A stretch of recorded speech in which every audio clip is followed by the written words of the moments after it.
Hello, everyone. How are you? How are you? I am Terran Lamp, and this is the Terran Lamp Show, episode number 86. 86. I cannot believe it. Thank you so much for joining me today. Please make sure you're liking, subscribing, following, all that good stuff. All of the episodes are on my IGTV, as well as YouTube, as well as Apple Podcast, under the Terran Lamp Show. This is episode number 86. Again, thank you so much for joining me. If you've been a guest for a while, or even if you're a new guest, I'd like to remind you that I'm going to put my Cash App in the comments. And that Cash App is all in kind. If you would like to donate, I take that money and I go pay for a heart disease or cancer patient in need. I help pay their bills. That's what I do with all of that. All of the proceeds go there. It's not an official 501c3. It is just a love, kind donation, if you will. Also, hi, Leah. Also, what was I going to say? Yeah, this is episode number 86. I'm going to put my Cash App in the comments. Let me do that right now. Cash App. How does that work? Is it, I can't remember. Is it the $ first? Or, I don't even know if, I can't remember how to put it in there. I always forget. Is it the $ first or second or last? No, that doesn't look right. I think the $ is first. Hold on. I think this is right. Anywho, so that's my Cash App. If you would like to donate, remember it's it's not a 501c3, it's all in kind offering. Also make sure, yes, if you know someone who should be on the show, or if you would like to be on the show, get a hold of me. I would love to have you on the show. We are going strong. This show is about love, positivity, connection, all that good stuff. It's just an organic conversation between you and I. We've had everybody on the show, and no story is too big and no story is too small. Okay, so let me get my guest, Paris, on the show. Oh, Paris. I just hit invite, so you should have just gotten an invite, Paris, to come. There you are. Hello, how are you? How are you? I'm doing well. How's your day? My day is always beautiful. As long as I wake up and I have an opportunity, I think my day is always beautiful. I love it. How about you? How was your day? Going good. I just talked to you a little bit ago. Just got back from the gym, so I have my protein shake in hand. Yeah, I was at the gym too, but I wasn't working out. So my son took him to work out. He plays basketball, so he worked on some things. So I had the fun of living through him today. Not necessarily working out today, but it was good. You can live vicariously through him. That's okay for the day. Just a little bit. I smiled through. Yeah. I mean, because some people, they just give you energy regardless, right? Like even though you weren't working out, give that energy and you get it. You know. Most definitely. And that's the interaction between all of us as human beings. That if we're aware of that energy, some of it is good, some of it is bad. But when we have an awareness of the type of energy that we need to be around, life becomes a little bit different and interesting. So most definitely. Interesting's a good word. Yeah, most definitely. A good word. For sure. Just so I know we're on live, but I do want to let you know. So I have another live going on, and then I have a recording going on too. So wow. If you see me looking around, it's just because I have multiple cameras in here just for you. I want to make sure that I'm giving you everything that everyone needs to know and showing you my full undivided attention and putting it out here to my outlet. So yeah. So let's just kick it off then. So tell me about Paris. We have the link, right? Who is Paris Davis? That's in the story, and people can go there and check that out. But give me a little bit about who you are and your journey. Tell us. Most definitely. Not sure of how far you want me to start back, but I'll keep it at a high level as of now. So just by background, I've played basketball. That has always been a background of mine. That was something that I was passionate about.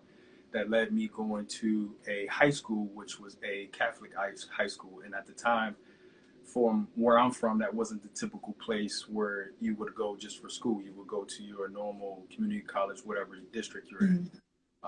My parents had other ideas, other things for me, and to be honest, at the time, I did disagree with it.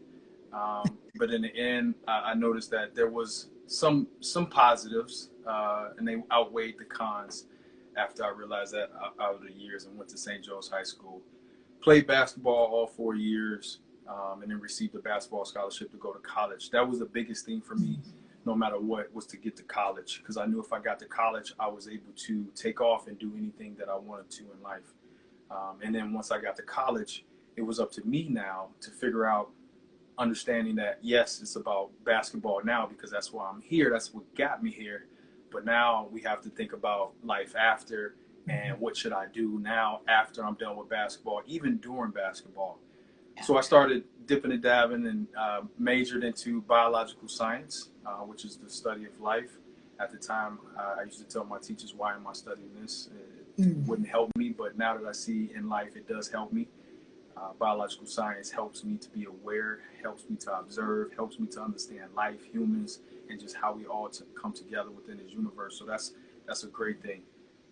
Graduated from college, and because I was early on, had that mindset of it wasn't just all about sports, I got injured, right? So if I didn't have that mindset, I would probably be in a different situation where I'm trying to struggle or move around and try to say what's next. So I always had something to fall back on, and that was great when I got injured. Graduated from college, decided to go and get my MBA, enrolled into my graduate program, and went on to get my MBA. Came out of there, had some struggles in life, a lot. You know, when you don't have experience, people always say, well, we can't hire you right now. You don't have experience. Well, you have to give me the experience so that I can get the experience. So it was a concept early on where I didn't get, and I know it's people not only in younger life, but later life that struggle with that as well. So what did I do? I went out and just volunteered. I literally gave my service. I did things for free. I did things not even thinking about it because, one, I had nothing else to do. Two, I had to get experience. And three, that's just the type of person that I was as far as helping people out. Little did I know that would lead to everything that I have done and where I'm at today. Volunteering at assistant homes, volunteering through basketball, just volunteering through different businesses. I picked up a lot of knowledge. I've connected with a various amount of people to give me what I need to push me through my career, to push me through where I wanted to be. Long story short, I ended up becoming a project manager in 2012 through some connections, through definitely some good people who recommended me, and that changed my life forever. I was always an organized guy. I felt like I was. I would write things down on a notepad, and I would think that I had things in order, that I can remember. I had a photographic memory. But when I was introduced to project management, I realized that there were some methodologies, some things that not only can help me in my career, but help me in my life, right? So I had a mentor. He was pushing me to get through it, to do better on projects. Remember, this is 2012. I'm 35 now, so however old I was at the time. So, so now I'm getting through, and I said, hey, this is tough. This is challenging. How am I going to remember this? How am I going to know that I need to set a goal and then set an objective and then plan down a breakdown structure and then get my tasks and then work with my team and get my resources and make sure I'm within budget and completing the project on time. So I said, let me start with my life. The simplest thing. If I can't manage my laundry, if I can't manage my workout, if I can't manage the simple things in my life, I'm going to have a tough time trying to manage things at my career or wherever I'm at. So I just started picking certain things and applying those philosophies and got better at that. And then little by little, I started applying it to smaller, bigger projects. And I started getting raises. I started moving up in the company. I shifted over. I worked with bigger companies, worked with 500 Fortune companies, individuals, organizations, non-for-profits. And not only that, I still use project management to give back to the basketball community. So what does that mean? That means I still coach, I still travel, I still give back to those kids using the same principles that I learned from project management, but applying it also to basketball. So you think that kids have a goal. How are you going to help them get to that, right? So no matter if you're playing basketball, if you're in your career, if you're a college student, if you're starting a business, if you're trying to build a chair, whatever it is, there are some things that you can do that I've came up with that helped me, and it has helped others before, but there's always something that you can create around you to fit you to help you become more successful. And that's where I'm at in my life. So let me ask you, because I've, in your path, right, it was, up to project management. There's a few different things in there. And then I do like the way you've kind of put like life as a project management, right? Like life is a project to be managed. I took that from there. But let me ask you, because I feel like the obstacles, I feel like I'm a pretty organized person as well. I kind of do understand. I definitely feel you on the life is project management, but there's obstacles along the way, right? That get in we don't necessarily plan for our project to have. So tell me about like some of those obstacles. And in this plan, right? Like when you have a plan, but an obstacle comes, what do you do? Because you have this, I mean, I speak for myself. I have this thing and this is how I'm going to get there. And then when something happens, it comes towards me and I got to figure out how to get back, Yeah, most definitely. So I want you to think of this in a couple ways. The first way, before you start something, there are going to be some unknowns and there's going to be some knowns.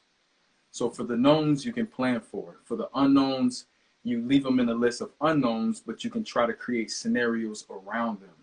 Okay. So for instance, let's just say, I'm going to climb Mount Everest. Some unknowns is the weather. So the weather is, if it gets windy, I'm going to do X, Y, and Z. If it gets cold, I'm going to do X, Y, and Z. If it gets dusty and flurry, I'm going to do X, Y, and Z. So these are the unknowns because we don't know if they're going to happen, when they're going to happen, but we can put, they call it contingency plans or mitigation plans around them to help it out, right? So then for the knowns, we know. Right? We know it's going to be a steep hill. We need nice shoes to get up to the top. I need to go buy some great shoes to ensure that I get to the top. We know that. We know that it's going to be a long road. I need to pack my backpack to ensure that I have enough reserve or enough stuff in the back so I can make sure I can last to the top. Does that make sense? Yeah, I like the way you've divided them up into knowns and unknowns. Because obstacles. So now, let me tell you the one thing that you asked for. You say, so if they come up within the actual while you're operating or while you're moving or while the project's going on, it's your goal to revisit those as risk or things that may come up, and you're identifying if they have a severity of happening and when it's going to happen. So for some people, for the weather, okay, it's going to rain tomorrow. You don't know when it's going to rain, but you know it's going to rain, so you prepare for it. So as the weatherman is telling you it's coming, you already prepared for it. You brought your umbrella with you. You didn't leave it behind. You didn't second guess about it. You brought it with you. So then now when it happens, you are prepared. A lot of times take those small things into consideration of preparation because we want the quick fix. We want to get there. And then all the time, we don't spend the time to sit down and just say, what are all the things that I need right now? And then what are the things that I may need later, and work from there. So that's how I would handle it. And even if it comes up to where, okay, I didn't see it, it's an issue, it's how fast I can resolve it now, right? I may need to bring a team in. I need to identify what the actual solution is. Even in mental health, even in conflict or crucial conversations, we need to get to the root of the problem and figure out what is the root. And then when you get to the root, now you can understand how you can fix it, who you're going to fix it with, when it needs to be fixed, and how it's going to be fixed. And then you just follow through on that. So that's what I would say.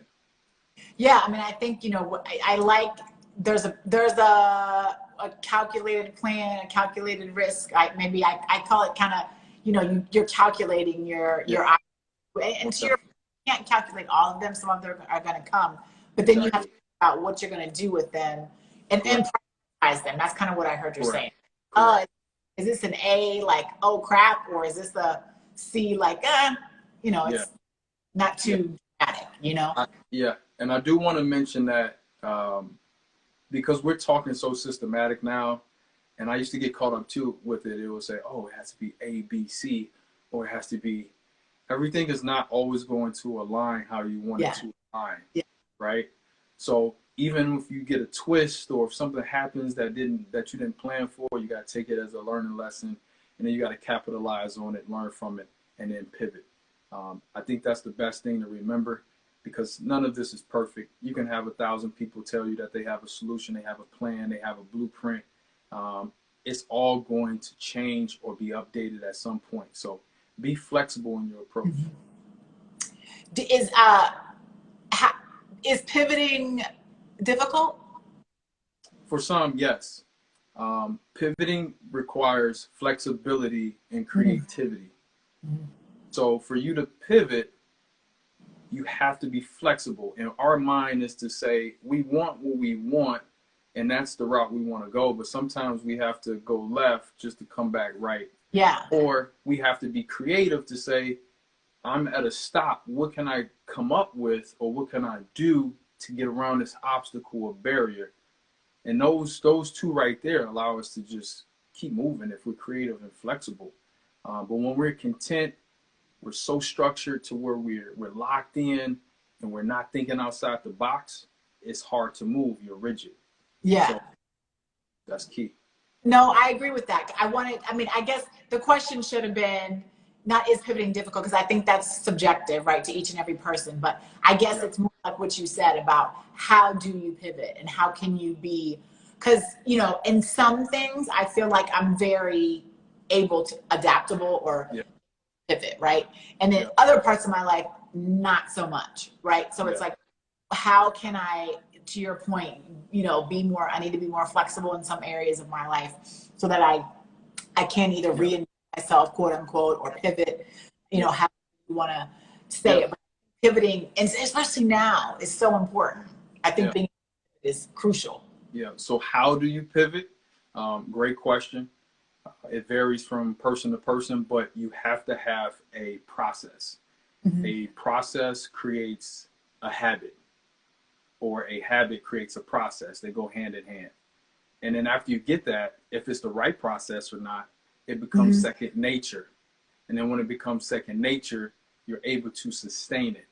So if I'm going one way and I have a habit of going that way, but I want to pivot and go this way, I have to start at this midpoint and say small baby steps. Right. And you can give me an example. We can go working out. We can go give me a habit. Just give me any habit that you would like to pivot from, or anyone that they would like to pivot from. Let me think. Yeah, I mean, I guess working out, but most importantly, like, if that's just an example of, okay, I'll give you an example. I'll give you a good example. I'm a morning gymmer. Yeah. I like going to the gym in the morning. That's my thing. Okay. But often I have meetings in the morning. Yeah. And it really, like when I have an early meeting, you know, and sometimes it'll be like, oh, my brain has to be prepared for that early meeting. You know what I mean? Understood.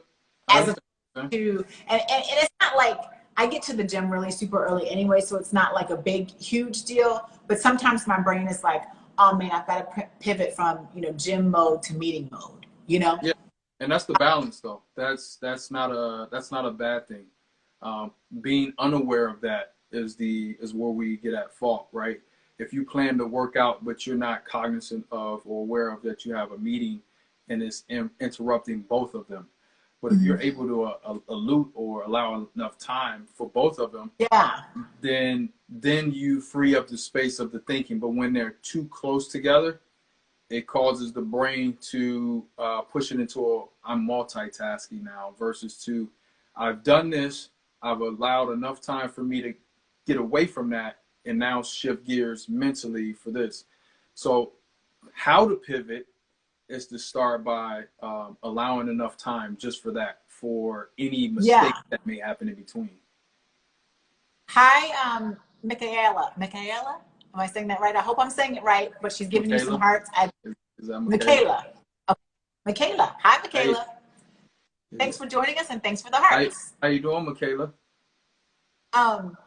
Yeah, I think, and what I mean by that is, okay, then my brain has to pivot to, okay, T, maybe you have to do this in the evening, right? Correct. As opposed to early morning, because I've got to be, you know, in full throttle. Maybe I'm conducting the meeting or something like that. So I got to pivot, and and certain times I like I said, I just got finished with the gym, but being able to pivot from morning, and that's a simple example, but when you structured, to your point earlier, you know, being able to like move around that structure is difficult if you're a structured person. I don't want to say the name, I don't want to mess it up, but thank you for joining. Anes, I'm not sure how to say the name, but thank you for joining. So tell me a little bit about, so we've talked project management, we talked a little bit about what you're doing. Well, we talked a little bit about, just a small amount about project management. Yeah, a small, because it's broad. We'll have to have you on multiple times to talk about that. Yeah, most definitely. How are you with project management, all the things you have going on, building community? I am building community, and I think I mentioned it, just through basketball. I've traveled throughout the country, just teaching basketball, teaching different various aspects of basketball. And one of the things that I've done, I actually retired from one-on-one basketball training in 2018. I was the #1 basketball coach on coachup.com. It's kind of like the Uber, but for athletes, to connect you with the coach and the athlete. And I wanted to spend more time with my family, spend more time with my son, and also give him more time for training. So I had to figure out a way to download everything in my brain and give some. So I created the High Five training guide. Also, this was launched in 2019. Proceeds went to St. Joe's High School, which was my old high school. It is now closed, but I did attempt to do as much as I could as far as donating towards their cause. Also, I'm building community through teaching. So I'm a professor at the college level. I do talks. I do seminars with different college students, bringing them in, teaching them about entrepreneur, teaching them about everything that we're talking about now, creating solutions, blueprints, templates, just helping them get over their barriers that they're having and helping them along the way. Because when I was in college, I didn't have that. The only thing I had was somebody to help me out with my resume. I didn't have anybody to give me a job or anything like that. So I have to get back and do that. Do you do this with students and adults? Yes, most definitely. Yes. And that's my next piece. So I also do that with, and I'm going to say, small organizations or small businesses and individuals where I help them complete certain projects that may be valuable or meaningful to them. So I've been doing that for years. I still do it, and I love doing it.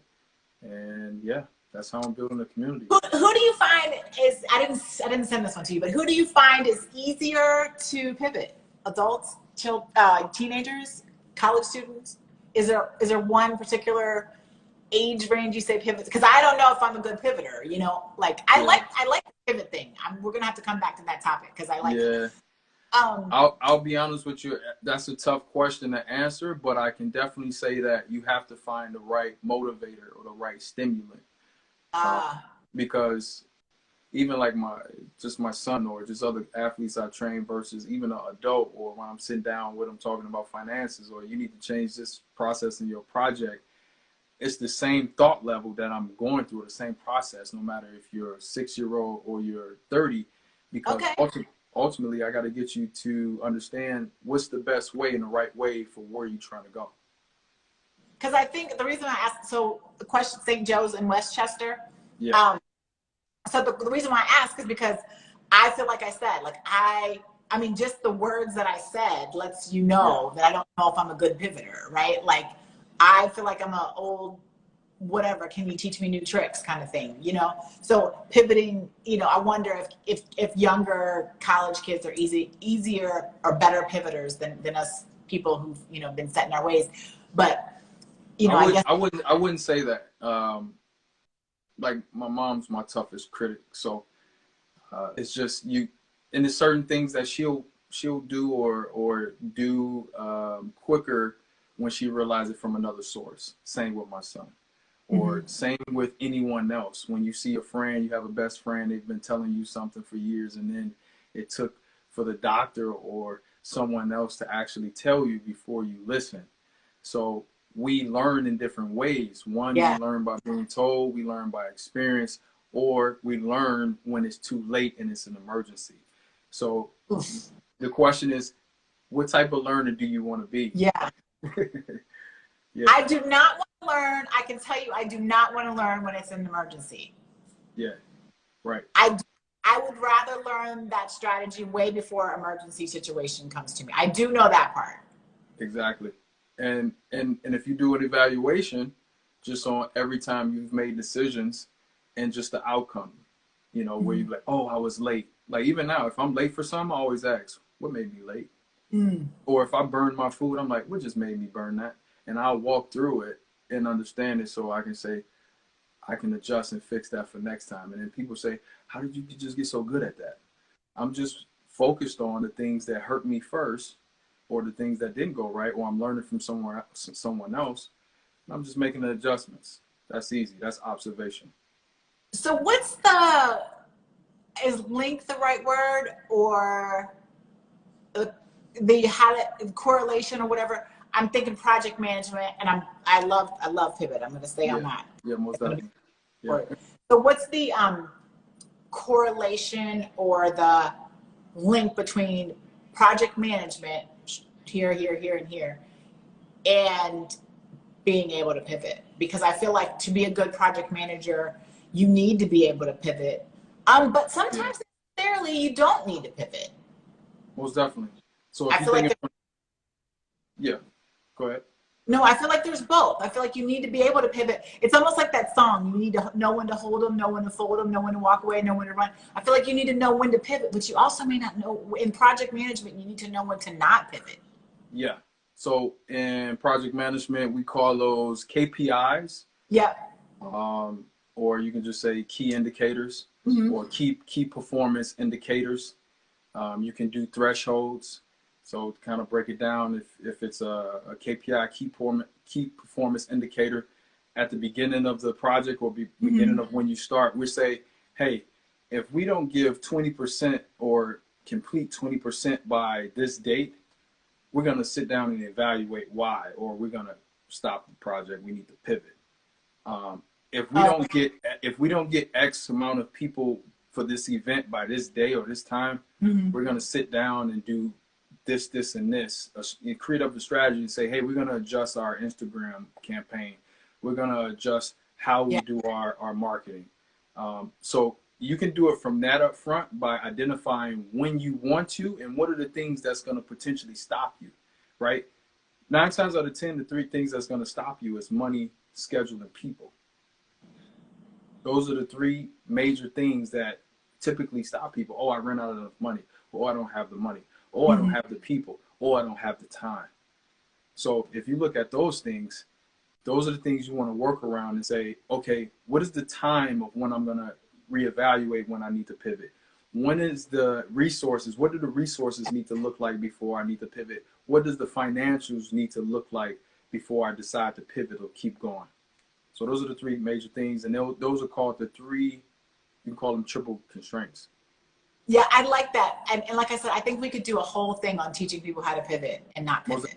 I'm going to go back and look at this. It's going to play a drinking game on how many times I said that I like pivot. You like it? Because I really. In basketball, you pivot too. Remember that. Yeah.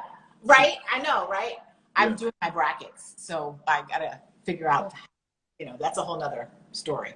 No worries. But I like that. I like being able to do it. And I think being able to know, I like that you've set some, you can even set some KPIs, if you will, for life, right? Like it's work, but you can set some KPIs in your own life.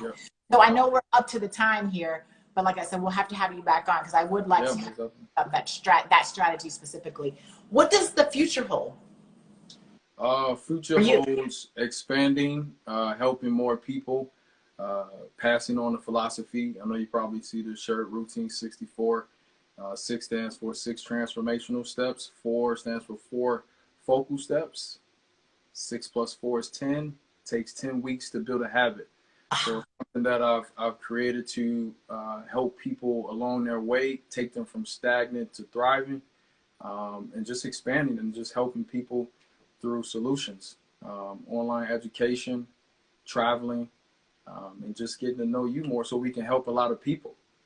Yeah, right. I know. And that's, hey, look, I always say that's what it's about. I mean, this is what this show is about, connecting people and helping people, being service. I think service to others should be kind of our #1 priority, and then the rest kind of will follow. How can people reach you? You can reach me by going to www.managebeyond.com. That is manage beyond, like we're going beyond.com. And when you go there, you'll see a 20-day growth plan, which is free for download, something that I put together. There's a lot of calendars out there, a lot of inspirational things that you can buy, but the difference between those and what I've created is it has activities for you to be aware of your everyday habits. And if you're not aware first, then you won't be able to start to make change. So this 20-day growth plan gives you 20 days to tap in on your financial, your fitness, your health, your wealth. Not only that, your mental, while also giving you motivational phrases to keep you going throughout the day, the week, and 20 days. Yeah, I'm going to put that in our, on the story, the follow-up story. Hey, Jackson, I hope I'm saying that right. Yeah. Jackson Antonio. Thanks for joining us. We're almost finished, Jackson. You're coming in at the end. So if you have any questions for Paris, let us know right now. But thank you for joining us. So Paris, I truly appreciate it. Like I said, I do want to continue the conversation on pivoting because I think that's such a big deal, especially now. And we have to know how to do it at all ages. I like that you put project management in terms of, A, work, and then B, life. And then I like the other talking point I got out of here is just make sure, I'm kind of setting KPIs, whether it be for my life or whether it be for my business, right? Knowing when to pivot, if those. And we can talk about that more because I've definitely transitioned from not only just from college career to entrepreneur, and it was certain things that I had to know when I needed to stop this business or keep going, or when to give up my career, or when to put certain things on pause to help me to where I'm at now. So definitely we can continue that discussion. I think that's when I always try to think of each person I interview, what things I'm taking away, So I'm taking away, project management in life. I'm taking away making sure I'm setting those KPIs for myself. And I'm making sure that I think about what things in my life right now do I need to pivot from or stay the course. Exactly. Yep. So awesome. Thank you so much for joining. I know half an hour went by fast. Thank you so much for joining me. I truly appreciate it. I'm going to call you on the flip side. And I really appreciate it. So everyone, this is, again, the TERRAN Show. This is episode number, I think I said 86. Last week was 85, so this is 86. We are going strong for 2 daggone years. Thank you so much for joining me. I'll call you in a second, Paris. Be good to yourself and each other. Bye.